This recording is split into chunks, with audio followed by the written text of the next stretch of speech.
seja toda a gente bem-vinda ao Apenas Fumaça, um programa fumaça onde se fala sobre a sociedade com quem quer falar sobre ela. Eu sou a Margarida David Cardoso. Ano após ano, as emissões globais de gases com efeito de estufa batem recordes. A concentração de dióxido de carbono na atmosfera nunca foi tão elevada. A última medição supera qualquer outro valor em 400 mil anos. Neste cenário à escala global, a Europa tem planos para inverter este caminho. Ainda assim, as emissões per capita dos 28 são superiores à média mundial. O que está a Europa a fazer é suficiente?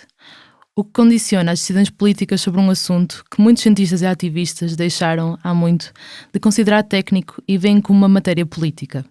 Está a Europa a preparar-se para uma transição justa, tendo em conta a forma como os seus cidadãos trabalham, produzem e consomem? Pode o crescimento da extrema-direita nas instituições europeias travar necessários esforços para cortar nas emissões?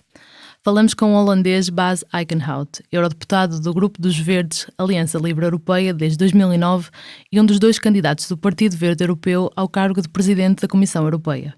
Bas é membro da Comissão de Ambiente, Saúde Pública e Segurança Alimentar e da Delegação para as Relações com os Estados Unidos da América. Antes da carreira política, estudou Química e Ciências do Ambiente, tendo sido investigador na Agência Holandesa de Avaliação Ambiental. Esta entrevista foi gravada em Estrasburgo, para onde o Fumaça viajou a convite do Parlamento Europeu em março. Conversamos em inglês, mas a tradução para português está disponível no nosso site em www.fumaca.pt. Queria ainda alertar-vos de que há um erro nesta entrevista. Quando cito dados do relatório do painel intergovernamental para as alterações climáticas sobre a subida da temperatura mundial em 1,5 graus, digo que este órgão avisa de que a tendência de aumento das emissões pode ser revertida no espaço de 1 ou 2 anos. Queria dizer 11 anos. É essa janela de oportunidade que, segundo um relatório divulgado em outubro do ano passado, as sociedades têm para fazer mudanças profundas e rápidas nos transportes, indústria, energia e agricultura. Fiquem com a entrevista. In last October, the IPCC released a report saying coal-fired electricity must end by the year 2050 if you want to limit global warming, preferably until 1.5 degrees Celsius above pre-industrial levels. And it demonstrates if global temperature increases to 2 degrees Celsius, some impacts may be long-lasting and irreversible. Could you explain this 1.5 degrees limit? What are we talking about in specific? Yeah, no, of course. I mean, I think it's always important to stress that in the end, it's a political decision on what level you want, right? So internationally, the entire world said, okay, we want to prevent dangerous anthropogenic interference with the climate system. And then, of course, the question is, when is it dangerous or not? To put it more cynically, what are we willing to accept that is going to happen? And I think the latest science is just showing that that climate change impacts are more severe even by lower increases. And I think that's the reason. For years we talked about 2 degrees, but I think there's now good reason to say, well, it's probably better to stay closer to 1.5 for several reasons. First of all, with 1.5 degrees, the very, very vulnerable ecosystems will already be hit. So think of coral reef that probably will already disappear even with 1.5. So that's something that apparently we are willing to accept. Secondly, we do see, of course, already impacts on glaciers and the North Pole ice melting. So there's already quite some impact there.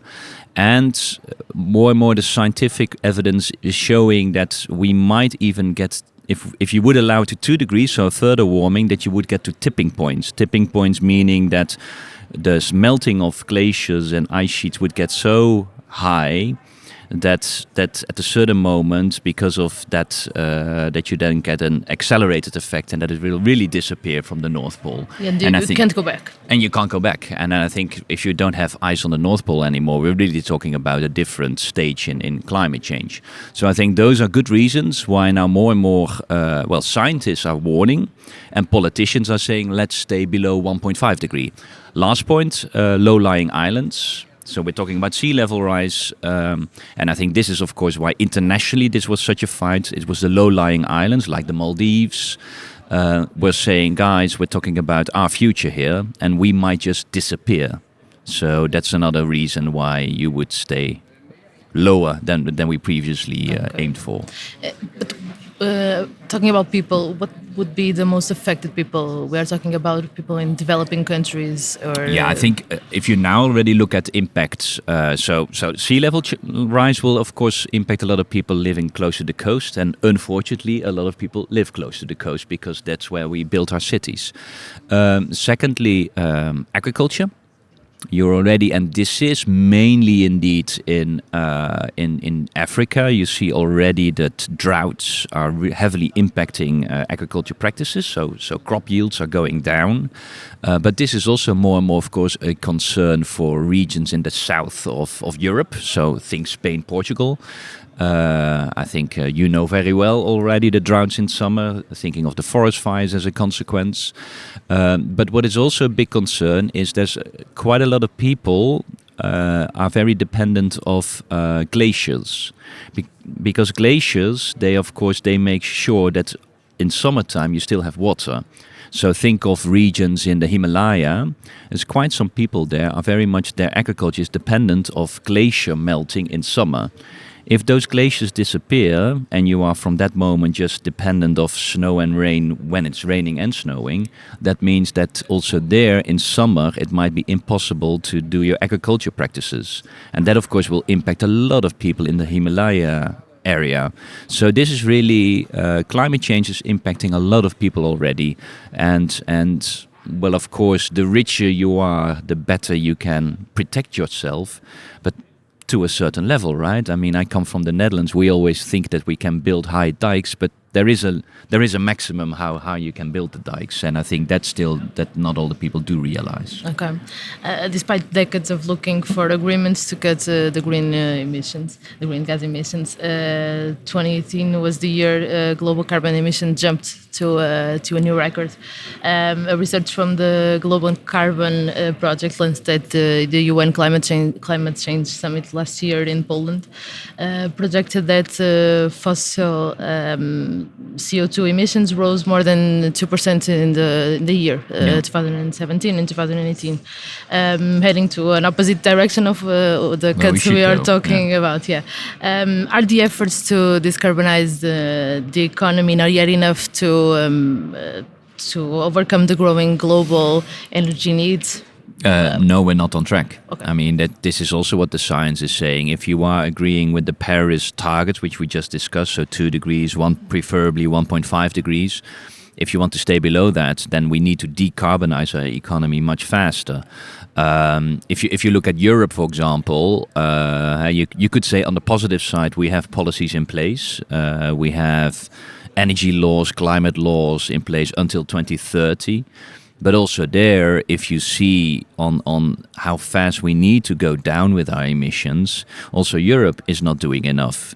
The high increase that we saw globally is, of course, because of fast-growing economies. Think China and India. But also they are changing, right? And I think it's also now becoming an interesting question for Europe is if you look at the investments in new technologies, then India is going much faster on solar. They are really heavily investing on solar now. And in China, they are heavily investing on electrification of transport. Maybe not always because of climate. They have huge problems with air quality in their cities. So then also it makes sense to clean up your car park in the cities. But if you see how fast China is investing on that, I think for Europe it also becomes a question of do we want to stay in the lead technologically speaking? I mean, the future jobs should be in this green economy. Well, the big challenge is then also for Europe is that not only for climate purposes we should act faster, but also to stay in the lead for new technology development. So there's a lot of reasons why Europe should move faster. Okay, yeah. 2 weeks ago you said in Parliament that the future of Europe is green jobs, and other regions, and I'm quoting, in the world are moving, are investing. Look at California, but also look at solar investments in India. And for instance, look at electric transportation in China. Yeah.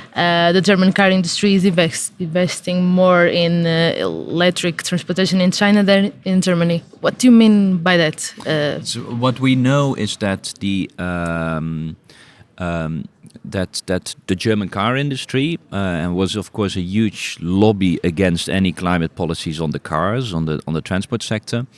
And while they are lobbying in Europe in order to prevent tough policies here, so in a way they like to keep on having their diesel engines just being sold on the European market, we know that that same German car industry, who is here blocking policies, is investing in electric cars in China. Why? Because the policies are clearer there.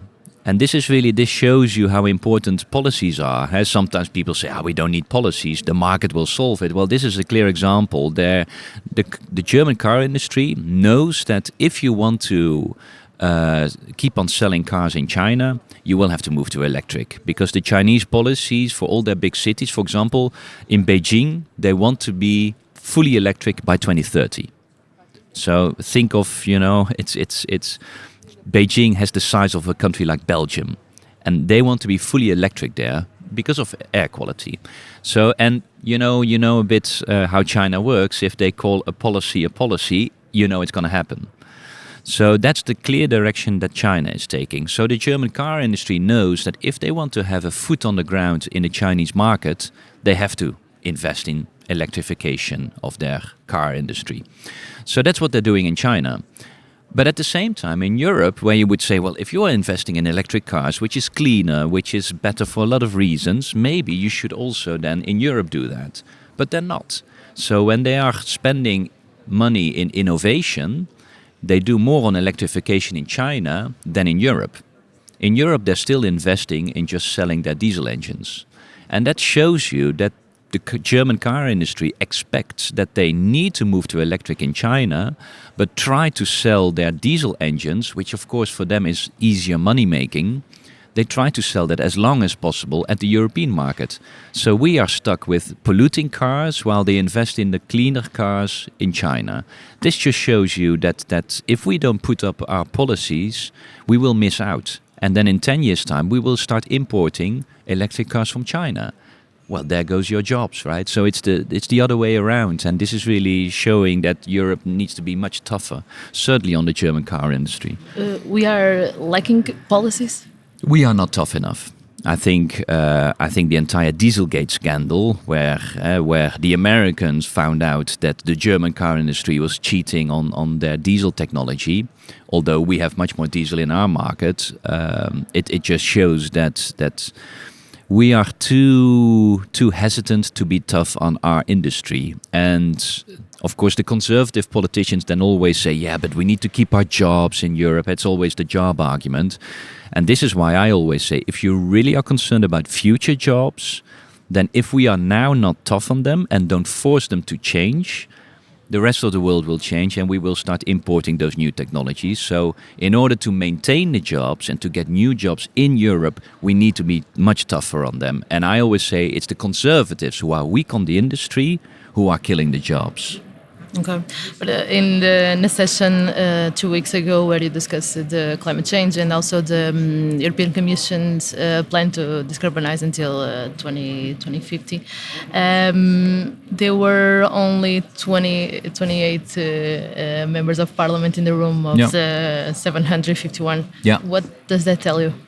It tells you that despite the rhetorics of a lot of politicians, climate change for a lot of politicians is just one of the many issues. Whereas I think climate change is really a substantial and fundamental challenge for how to deal with that as a European society. Plus, it's about our future economy. So I would say this issue should be the number one for a lot of politicians. And here you see, it's not the case. For a lot of politicians, it's just one of the many issues, and they move from topic to topic, and climate change is one of the 20 they are dealing with. And I think that was very visible in that plenary 2 weeks ago, where indeed hardly any politician showed up. Yeah, Pretty sad picture. Yeah. 6 years ago, a director at the UN Framework Convention on Climate Change said that big companies are paying to discredit climate science. Do you still see that happening? And how can regulators, or in this case the MPs, go against this? Yeah, this I think this is another taboo still in the political arena. Is what do we do with the fossil industry? And you know, it's very simple. If you are serious about decarbonizing our economy. And in a way, it's not even the Greens saying that, but it's the European Commission themselves saying in 2050, we can be decarbonizing we can have decarbonized our economy. Okay, if that's your future vision, then you do know that all your policies will go against the fossil industry, because the fossil industry, by definition, is based on carbon. And they are selling oil, they're selling gas, they're selling coal. So any policy will be against their interest.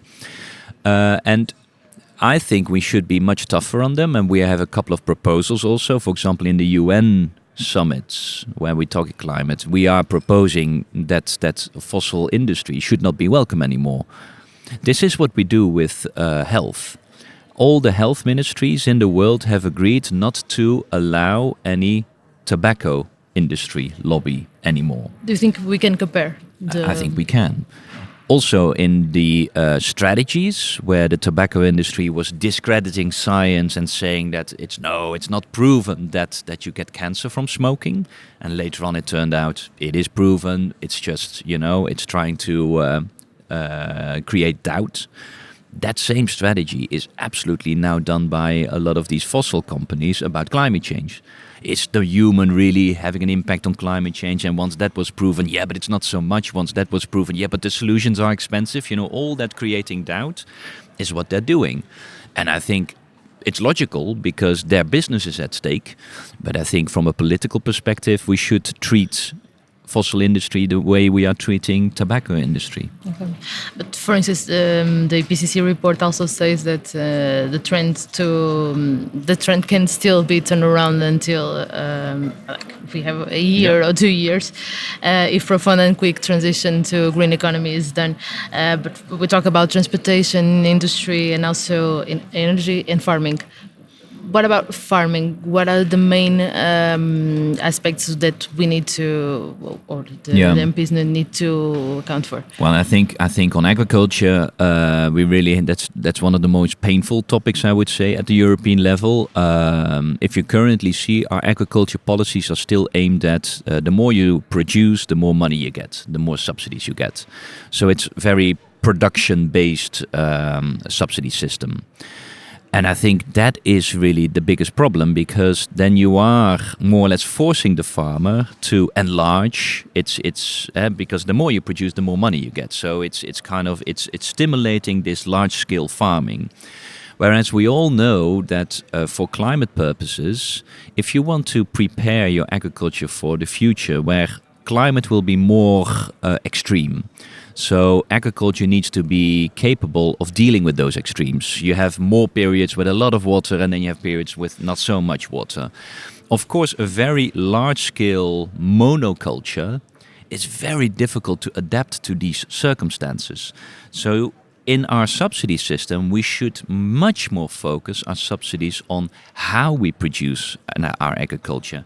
I mean, there are all kind of new ways of dealing with agriculture. For example, agroforestry, where you combine agriculture and forestry, which of course would make your entire area much more resilient against flooding, against droughts, because trees help you in maintaining the water in the soil. So you should promote and subsidize much more these kind of complex quality systems of agriculture, instead of what we're still supporting, and that's just monocultures, big support. On the more support you get.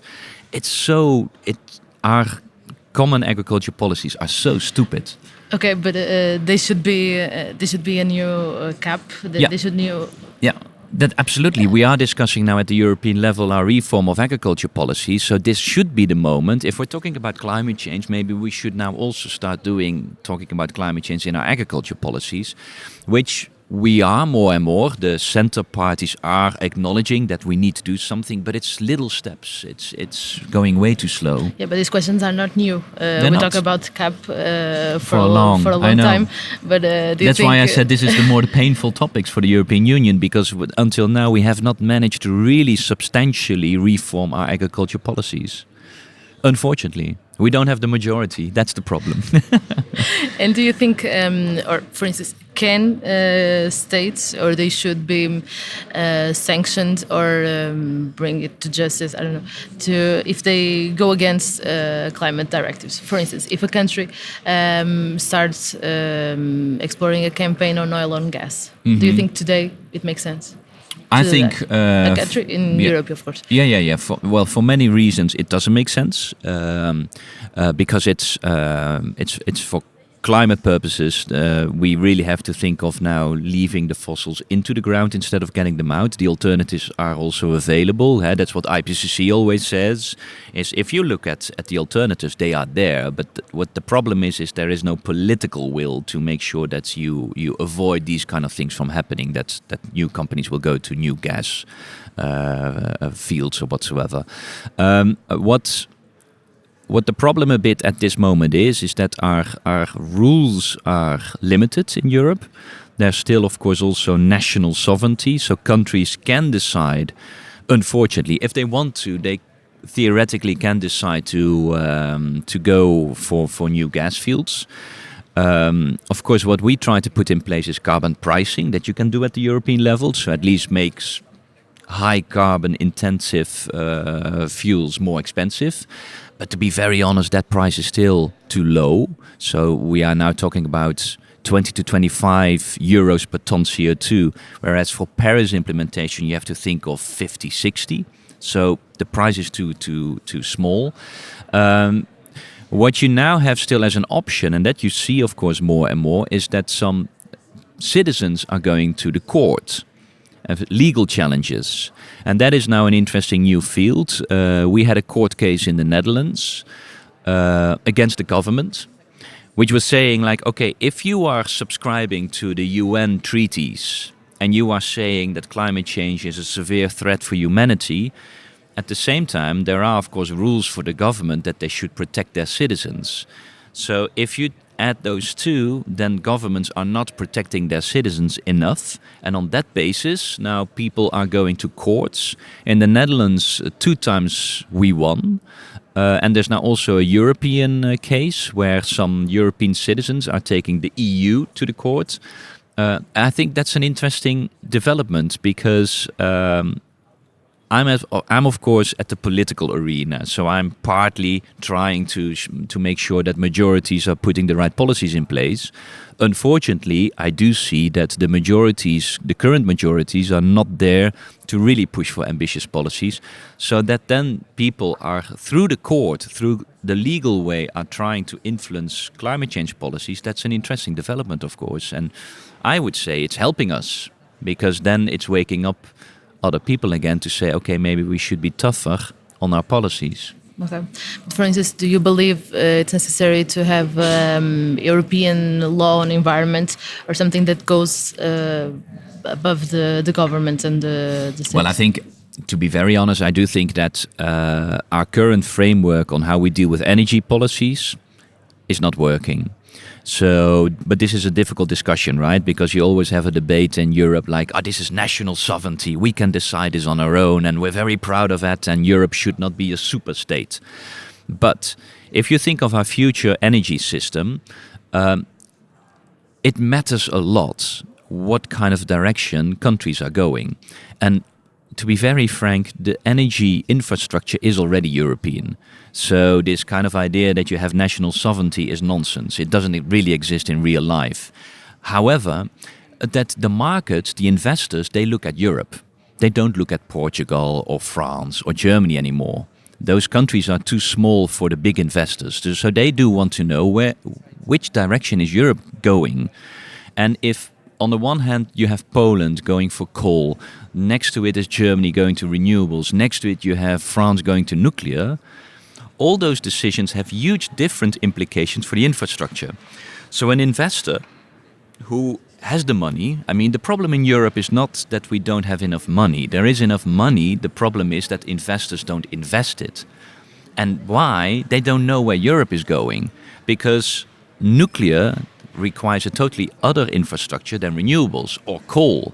So as long as we don't have a clear idea where Europe is going, we will have lack of investment in infrastructure, and a lack of investment in infrastructure will prevent us from decarbonizing our energy system, because, of course, if you want to decarbonize your energy system, we need to start connecting all the different resources we are having. And just a simple example, the connection between Portugal, Spain on the one hand and France is very weak. There's hardly any connection between France and the Iberian islands. Whereas there's a huge potential for solar in the Iberian islands, but you can't export it to the rest of Europe. This is such a waste of resources, but unfortunately we can't force, at the European level, a country to invest in those infrastructures.